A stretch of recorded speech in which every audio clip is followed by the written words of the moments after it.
25ನೇ October 2023ರಲ್ಲಿ Modi ಸರ್ಕಾರ high level committee ರಚನೆ ಮಾಡಿದ್ರು. ಫಾರ್ಮರ್ ಪ್ರೆಸಿಡೆಂಟ್ ಶ್ರೀ ರಾಮನಾಥ್ ಕೋವಿಂದ್ ಅವರನ್ನ ಚೇರ್ಮನ್ ಆಗಿ ನೇಮಿಸಿದ್ರು. 14ನೇ ಮಾರ್ಚ್ 2024ರಲ್ಲಿ 322 ಪುಟಗಳ ರಿಪೋರ್ಟ್ನ ಪ್ರೆಸಿಡೆಂಟ್ ದ್ರೌಪದಿ ಮುರ್ಮು ಅವರಿಗೆ ಸಬ್ಮಿಟ್ ಮಾಡಿದ್ರು. 42 ಪೊಲಿಟಿಕಲ್ ಪಾರ್ಟೀಸ್ ತಮ್ಮ ಒಪಿನಿಯನ್ನ ಸಬ್ಮಿಟ್ ಮಾಡಿದ್ರು. ಅದರಲ್ಲಿ 32 ಪಾರ್ಟೀಸ್ ಇದಕ್ಕೆ ಸಪೋರ್ಟ್ ಮಾಡಿದ್ರು.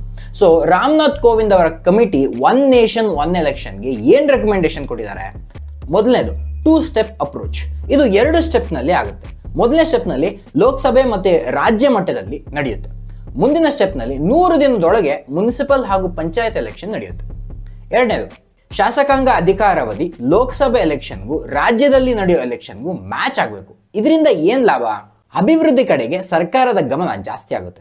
ನಮ್ಮ ದೇಶದಲ್ಲಿ ಪ್ರತಿ ವರ್ಷ 4 ರಿಂದ 5 ಸ್ಟೇಟ್ ಎಲೆಕ್ಷನ್ಸ್ ಆಗುತ್ತೆ. ಸೊ ರಾಜಕೀಯ ಪಕ್ಷಗಳು ಯಾವಾಗೂ ಎಲೆಕ್ಷನ್ ಮೋಡ್ನಲ್ಲೇ ಇರುತ್ತೆ.